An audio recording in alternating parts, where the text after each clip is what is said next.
नमस्ते दोस्तों, आप सभी का स्वागत है मोहित मिश्रा की पाठशाला लर्न एंड सक्सीड विद मोहित मिश्रा में। आज का टॉपिक बहुत ही इंपॉर्टेंट है। आज हम सीखने वाले हैं कि नोट्स कैसे बनाया जाए। नोट्स बनाना मित्रों सिर्फ और सिर्फ चीज़ों को लिखने के लिए ज़रूरी नहीं है, बट जैसा कि आप इस तरफ बोर्ड में लिखा हुआ देख सकते हैं कि notes are not only for recording something in copy, they are for encoding the concept and the information in the brain, in the memory itself. Note बनाने का तरीका ऐसा होना चाहिए, नोट बनाने का लक्ष्य होना चाहिए, नोट बनाने का पर्पस ये होना चाहिए कि सिर्फ और सिर्फ इन्फॉर्मेशन कॉपी में न चली जाए, सिर्फ और सिर्फ इन्फॉर्मेशन रिकॉर्ड ना हो जाए, बल्कि वो इन्फॉर्मेशन आपके दिमाग में भी चली जाए।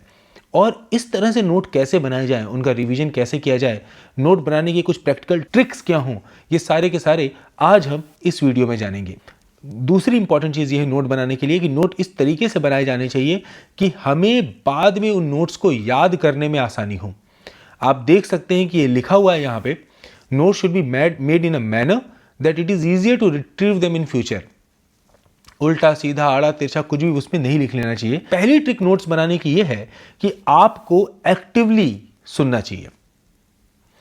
What do you mean by active listening? Active listening और पैसिव लिसनिंग का सबसे बड़ा फर्क यह होता है कि एक्टिव लिसनिंग करते समय आपका दिमाग उस चीज के अंदर पूरी तरह से लगा होता है। आप लगातार ये सोचते रहते हैं कि जो वो चीज़ है जिसको आप सुन रहे हैं, जिसके बारे में आप बात कर रहे हैं, वो चीज़ आपके किस तरीके से यूज़ में आएगी, उसका फ़ायदा नुकसान क्या है। आप अपने खुद के एक्सपीरियंस या आप अपनी प्रीवियस नॉलेज से उस चीज़ को जोड़ते चलते हैं। उस चीज़ के बारे में अगर आपके दिमाग में कुछ क्वेश्चंस हैं तो उनको आप लिखते चलते हैं। कुल मिलाकर एक्टिव लिसनिंग में आप उस चीज़ से इंटरेक्ट करते हैं, और पैसिव लिसनिंग में आप सिर्फ एक ऐसा रिसेप्टिकल होते हैं, सिर्फ एक ऐसा कटोरा होते हैं जिसके अंदर इंफॉर्मेशन जाती रहती है। अब एक्टिव लिसनिंग कैसे करें? तो देखिए, एक्टिव लिसनिंग करने के लिए जो सबसे पहली ज़रूरी चीज़ है वो ये है कि आप अपने दिमाग में जो भी चीज़ चल रही है और उस कोर्स के अलावा उसे हॉल्ट कर दें। मान लो कोई इंगेजमेंट है, कुछ समय बाद कुछ करना है और आपके दिमाग में उस चीज़ को चल रहा है, तो ट्रिक इसकी यह है कि अपने मोबाइल में उसमें कैलेंडर में लिख दीजिए कि थोड़े समय बाद मैं उस चीज़ के बारे में सोचूंगा, ताकि लेक्चर तक आपका दिमाग पूरी तरह से शांत हो जाए। दूसरी बात, अगर मान लीजिए कुछ और आपके घर की चिंताएं या वो चल रही हैं, तो आप उसको अपने टू डू लिस्ट में या आप उसके सोचने के लिए नियत समय निश्चित कर दीजिए, ताकि आपके दिमाग में वो चीज़ें चलना बंद हो जाए। पूरी तरीके से लेक्चर में आपको प्रेजेंट रहना है। दूसरी बात एक्टिव लिसनिंग के लिए क्या जरूरी है? वो ये जरूरी है कि कंसंट्रेशन के साथ जो बात वो कह रहा है सामने वाला एग्जामिनर, आप उसका अर्थ निकालने की कोशिश कीजिए। इसमें कुछ लोग क्या करते हैं कि एक्टिव लिसनिंग में नेगेटिव लिसनिंग करने लगते हैं। मतलब वो पहले से ही कुछ चीज़ों को जानते हैं और उसके आधार पर सामने वाले लिसनर की बातों में खोट निकालने लगते हैं, और उस खोट निकालने में, उस गलती निकालने में इतने तल्लीन हो जाते हैं कि जो कहा जा रहा है उसको नहीं समझ पाते हैं। देखिए, हर ज्ञान पुराने ज्ञान के ऊपर बना होता है। हर ज्ञान का आधार पुराना ज्ञान होता है। अगर बच्चा अपने माँ बाप, अपने शिक्षक और बाकी चीज़ों पर विश्वास करके मूलभूत बातों को नहीं सीखेगा तो वो कभी भी बड़ा नहीं हो पाएगा। इसीलिए विद्यार्थी को विनम्र होना चाहिए। जब आप क्लास में किसी भी लेक्चरर के सामने बैठें, तो चूंकि आप उस लेक्चर में बैठ ही गए हैं, इसीलिए बहुत जरूरी है कि आप अपना समय बर्बाद करने की जगह यह समझें कि वो व्यक्ति जो पढ़ा रहा है उसे आपसे ज्यादा पता होगा। इस विनम्रता के साथ में आगे बढ़िए। तीसरी बात, जो वो व्यक्ति सामने बोल रहा है, आप अपने मन में लगातार सोचते जाइए कि आखिर मैंने इसका अर्थ क्या समझा। अगर मान लीजिए प्रिविटी ऑफ कॉन्ट्रैक्ट के बारे में टीचर वहां पे बता रहा है, तो आपको ये सोचना पड़ेगा, अच्छा प्रिविटी ऑफ कॉन्ट्रैक्ट मतलब मान लीजिए मैं हूं और दूसरा व्यक्ति है, तो अगर हमारे बीच में कॉन्ट्रैक्ट है तो ये हमारे बीच का कॉन्ट्रैक्ट है, कोई तीसरा व्यक्ति नहीं आ सकता। चौथा, आप क्यों, कैसे, किस लिए, क्या, इस प्रकार के सवाल जो चीजें पढ़ाई जा रही हैं उनसे रिलेटेड करना चालू कीजिए। मतलब आप अपने दिमाग में उस नॉलेज को जोड़ने की एक्टिवली कोशिश कीजिए। ये एक्टिव लिसनिंग नोट टेकिंग के लिए, इंपॉर्टेंट नोट टेकिंग के लिए बहुत जरूरी है। इससे होता क्या है कि अगर आप सिंपल वहां पे जिसे कहते हैं कि अगर आप सिंपली वहां पे लिखते जाते हैं, अगर आप सिंपली वहां पे टाइप करते जाते हैं या चीज़ों को केवल और केवल नोट डाउन, जॉट डाउन करते जाते हैं, तो आप उस चीज़ को अपने दिमाग के अंदर नहीं डाल रहे हैं। दिमाग के अंदर किसी भी चीज को डालने का सिर्फ ये तरीका होता है कि दिमाग के अंदर जो ऑलरेडी नॉलेज है उससे कुछ नए कनेक्शंस बनाए जाएं, अपने ऑलरेडी नोन एक्सपीरियंस से, अपने ऑलरेडी नोन ज्ञान से उस ज्ञान को जोड़ा जाए। इसीलिए अगर आप पैसिवली केवल नोट को क्लास के अंदर लिखते जा रहे हैं और सोच रहे हैं मैं केवल इसको बाद में समझूंगा, तो उस क्लास का जो बहुत महत्वपूर्ण समय है आपके पास, उस समय को आप वेस्ट कर दे रहे हैं। तो पहला सबसे इंपॉर्टेंट कंसिडरेशन, सबसे इंपॉर्टेंट पार्ट क्या है नोट टेकिंग का? वो है एक्टिव लिसनिंग। दूसरा, ये क्वेश्चन हमारे दिमाग में बहुत ज्यादा आता है, खासतौर पे उन लोगों के दिमाग में जो कि टेक फ्रेंडली होते हैं। मैं खुद बहुत ज्यादा टेक फ्रेंडली रहा हूं।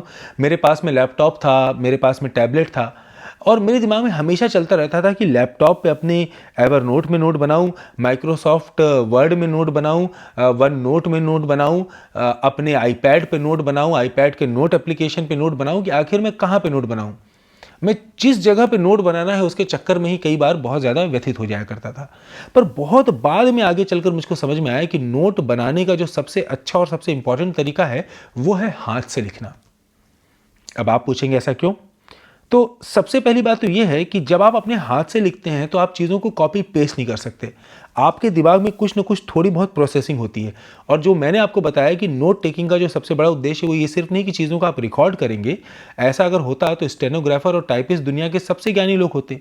मैं ऐसा नहीं कह रहा हूं कि वो ज्ञानी नहीं होते, मैं ये कह रहा हूं कि अगर सिर्फ टाइपिंग करना या चीज़ों को लिख लेना ही ज्ञान का परिचायक होता तो वो सबसे ज्ञानी होते। ज्ञान का अर्थ ये होता है कि आपके दिमाग में कितनी चीजें हैं, आप उनको कितने अच्छे से समझते हैं और आगे चलकर आप उनका यूज कितने अच्छे तरीके से कर सकते हैं। उसके बाद आप प्रोसेस ज्यादा करते हैं, कॉपी पेस्ट नहीं कर सकते।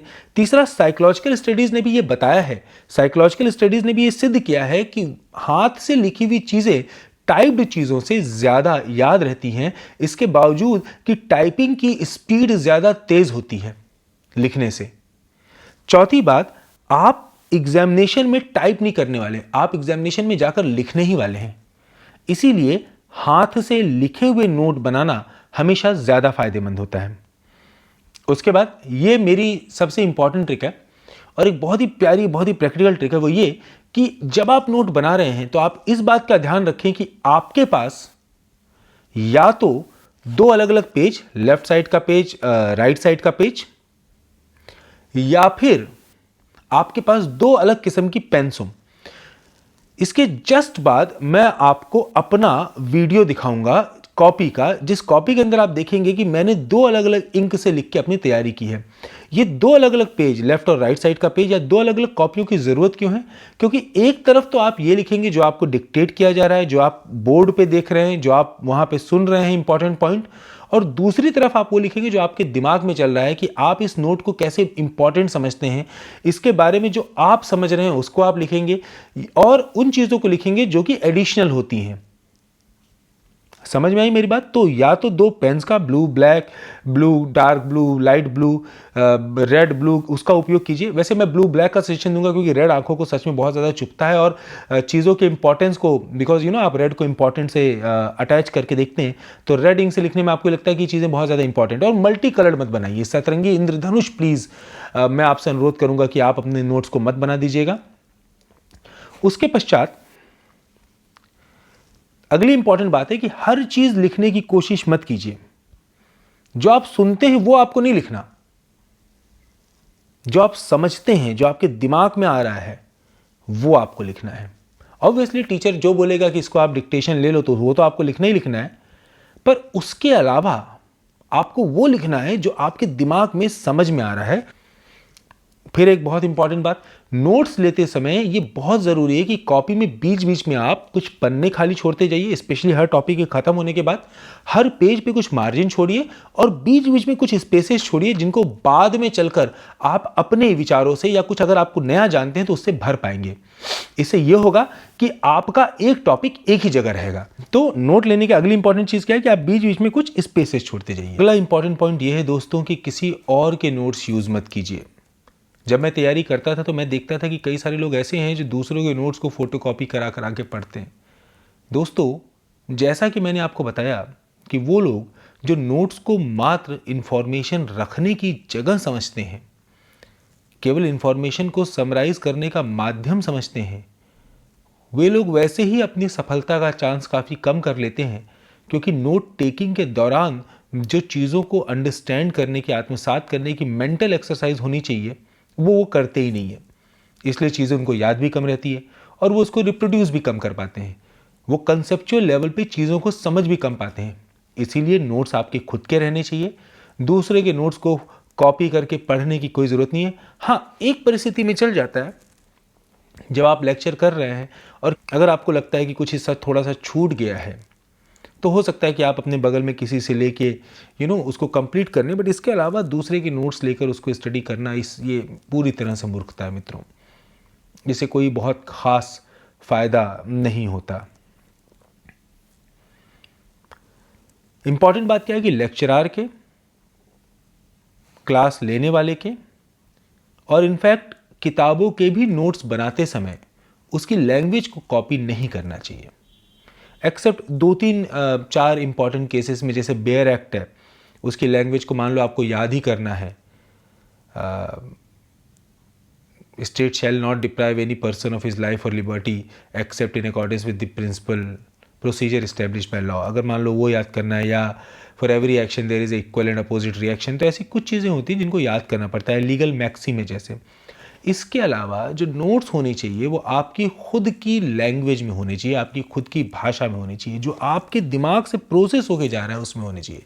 एक तो इससे आपकी भाषा बेहतर होती है, दूसरा जब आगे आप उसको पढ़ते हैं तो आपको चीज़ें आत्मसात ज़्यादा होती हैं, तीसरा चूंकि आप उसको अपनी भाषा में बनाकर लिख रहे हैं तो आप नोट्स को प्रोसेस कर रहे हैं, वो आपके दिमाग में ज़्यादा जा रही हैं। इसीलिए ये बहुत ज़रूरी है कि जब आप नोट्स बना रहे हैं तो क्या होनी चाहिए, आपके खुद के लैंग्वेज में आम तौर पे होनी चाहिए, और जितना कम से कम हो सके उसको कॉपी करना चाहिए।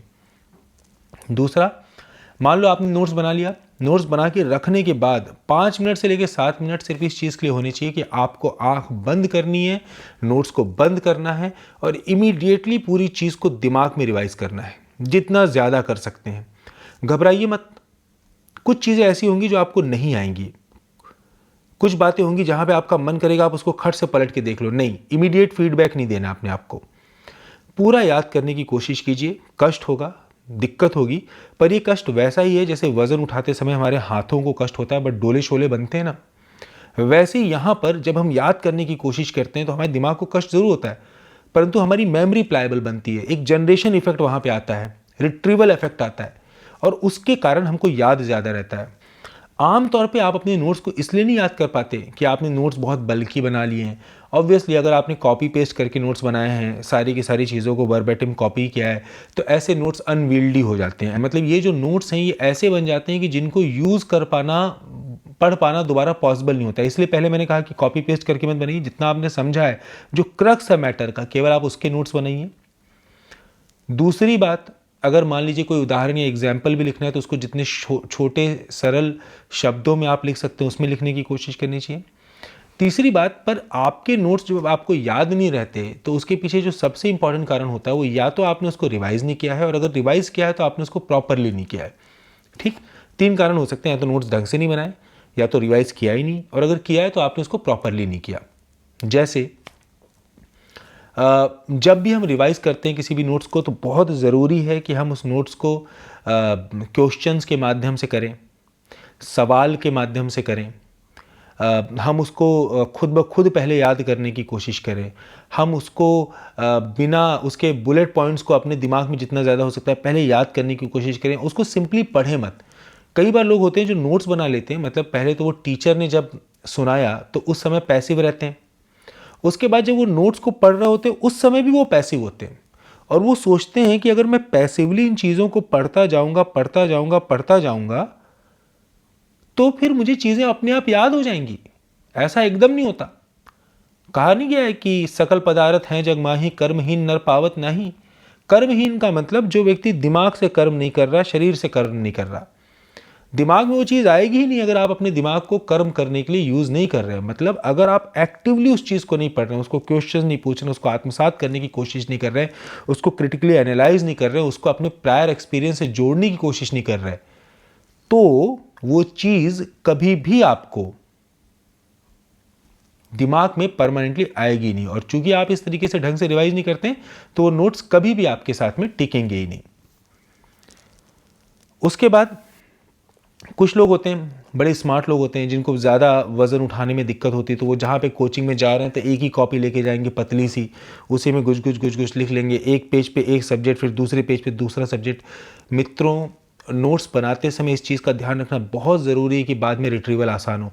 इसलिए ये मेरा बहुत बड़ा रिकमेंडेशन है आपसे कि हर सब्जेक्ट, हर इम्पॉर्टेंट विषय, हर पार्ट ऑफ द विषय जिसके लिए एक कॉपी लग सकती है, उसकी सेपरेट कॉपी होनी चाहिए। एक तो इससे 2-3 फायदे होते हैं। पहली बात तो रिवीजन आसान होता है, दूसरी बात कॉपी रहती है तो आपके लिए स्पेसेस को बीच बीच में छोड़ना भी आसान होता है, और भविष्य में अगर आप कोई नई चीज़ जानते हैं तो आप उनको उसी स्पेसेस में लगा सकते हैं।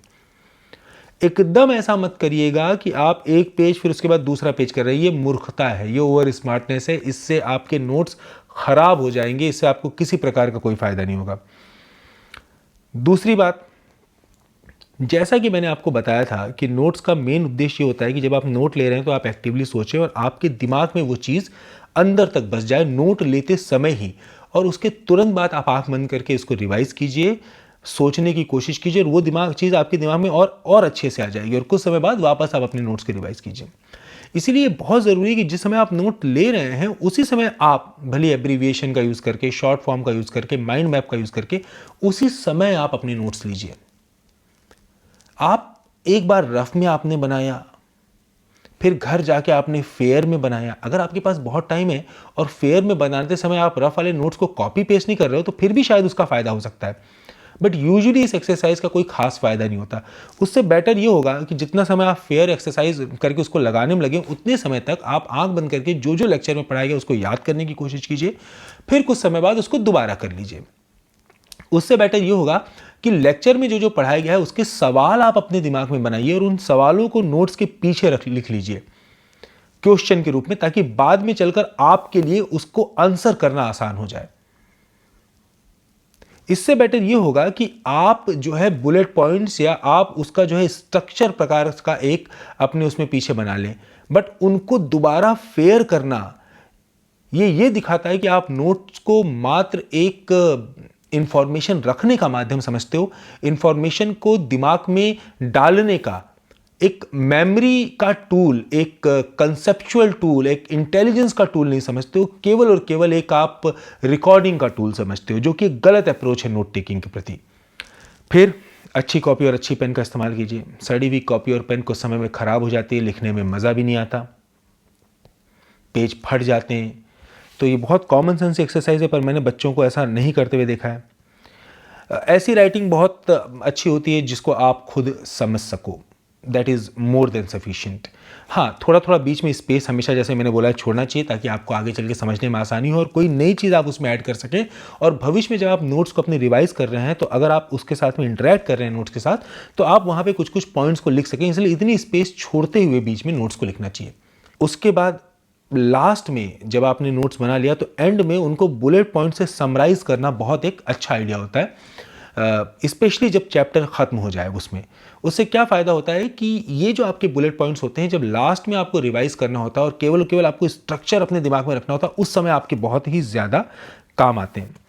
फिर एक चीज़ जो बहुत बड़ी गड़बड़ होती है, क्या होता है कि जैसे लॉ में ही मान लीजिए एक पर्टिकुलर चैप्टर में 10 से लेकर 12 केसेस, अब वो आपको याद तो आने नहीं है, तो आप उन केसेस को याद करने के लिए कई बार बच्चे, मैं खुद किया करता था, मेरे साथ में मोहम्मद सगीर था जो अभी जज है हरियाणा में, मेरा जूनियर था, और हम दोनों भगवान की दया से एक ही लॉ की क्लास में आ गए थे। आप सोचिए मैं पढ़ने में कितना अच्छा उस समय था। तो मैं और वो मिलके कहानियाँ बनाते थे और कहानी बना के याद करते थे, पर होता क्या था, कहानी बना के अगले दिन एग्जाम में तो लिखाते थे, बट कुछ समय बाद हमको कहानी भूल जाती थी।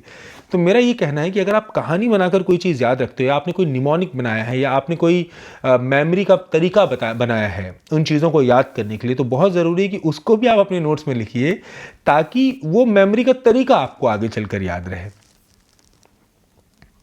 उसके बाद जब भी आप अपने नोट्स को रिवाइज कीजिए, तो जैसे मैंने बोला कि उसको बिना पहले चैप्टर को देखे दिमाग में उस सारी चीज़ों को दोहराने की कोशिश कीजिए, और उसके बाद ही चैप्टर को खोल के देखिए। इससे जनरेशन इफेक्ट होता है मित्रों, और वो बहुत ही पावरफुल इफेक्ट है, और इससे आपको चीज़ें जो है याद ज़्यादा रहती है। और लास्ट मैंने खुद लिखने के लिए छोड़ा था, क्योंकि ये इतनी इंपॉर्टेंट चीज़ है और इतनी कारगर चीज़ है।